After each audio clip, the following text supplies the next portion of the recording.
It's in NRL round 20. Let's crack it straight into it. So, Brisbane and Canterbury, you've got a couple of really interesting stats for us. Tell us more, Andrew. Yep, well, Alex Bland for the Broncos he's sitting on 99 wins for his career so far. So if he gets a win against the Dogs tonight, then that'll bring up his 100th for his career. Excellent. That's a good reward for a servant of the game, very consistent player. And also Brett Morris, who obviously just announced that he's retired from representative football earlier in the week. Tell us more about his record against the Broncos. Yeah, he's got a good picked up 14 tries in his 19 games against the Broncos over his NRL career. Yeah, that's a pretty high strike rate, so good way to start the weekend. And then we've got the Sydney Roosters taking on the Newcastle Knights. So Sean Kenny-Dowell facing his former club for the first time, and it's the only club he's ever actually played in, so that'll be good. And a couple more stats of some sort of unsung heroes as well. Yeah, Trent Hodgkinson will play his 150th game for the Knights, while Michael Gordon is just 6 points away from becoming the 20th player in the history of the game to bring up 1,500 points for his career. That's incredible. I mean, to me, Michael Gordon is a player that's sort of flown under the radar. Really, over the last couple of years, he's come into prominence, as a sort of solid fullback. So, what do you make of that? Because that's an outstanding achievement, 1,500 points. Not many players get to reach that record. Yeah, he's one of those players that's just constant. Every week you get the same good quality result from him all the time. He's just so reliable and dependable, which is why he's had such a good long career, I guess. Definitely. And Trent Hodgkinson also in the news for the right reasons this week with that lovely story. Over to Cronulla taking on South Sydney.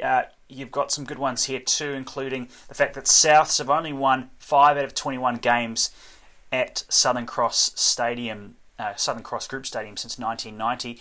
What else can you tell us about some of these? Yeah, this one, I guess. Luke Lewis will become the 28th player in the history of the game to reach 300. Valentine Holmes needs one more point to reach 200 for his very short career so far. And Paul Gallen, on a less positive note, he's had just 3 wins in his last 11 games against South. That goes back till 2005. Ooh. Yeah, not a happy hunting ground for old Gal. And interesting, Luke Lewis, 300 games, 28th player to do so. Again, he's a player that invokes, what would you say, consistency, application? Yeah, he's also very intense, but yeah, very good, very reliable player. He's made the transition from the backs to the forwards seamlessly, probably better than anyone else has for a long, long time in the history of the game. Definitely. So, yeah, well done to him. And Penrith and Gold Coast. So, Dale Copley, William Zillman and Nathan Cleary. What do you have for us? Yeah, Copley will be bringing up his 100th NRL game for the Titans, while Will Zillman will be playing his 150th game for the Titans, who will be just the 3rd player to do so for the club. And for Nathan Cleary, he's actually kicked 90 of his last 100 goal attempts. That's amazing. It almost puts his dad's achievements, you kind of think he was a very good goal kicker, was Ivan. So, I mean, to get 90 from 100, and that's purely NRL games. Is that right, Andrew? That's right, yeah. He's certainly blitzed his father's record, that's for sure. We've also got the Raiders taking on the Storm, and the Storm in very good form against this team. Last 12 of their 15 at GIO Stadium. What else can you tell us to look forward to in this one? Yeah, interestingly enough, Suliasi Vunivalu, while he has scored 37 tries in his 37 NRL games, he's yet to pick up one against the Raiders, while Cameron Smith has picked up 20 wins in his 25 games against Canberra. North Queensland and the Warriors. So the Cowboys obviously very dominant here. What can you tell us about some of the key stats moving into this one? Well, the Cowboys have actually won 10 of their last 11 games on their home soil there at 1300 Small Stadium against the Warriors. Kyle Feldt has a phenomenal record. He's picked up 6 tries in his just 3 games he's played against the Warriors. And Isaac Luke, he'll be needing 4 points to reach 500 for his career. That's not bad for a hooker who sometimes, he used to always goal kick, didn't he? So it'd be tough for the Warriors there. And moving on to St George and Manly, pretty lean pickings for the Sea Eagles against this club, and also some milestones for a few players. Yeah, Manly's won just one of their 5 games against the Dragons at Wynn Stadium. That goes back till 2003.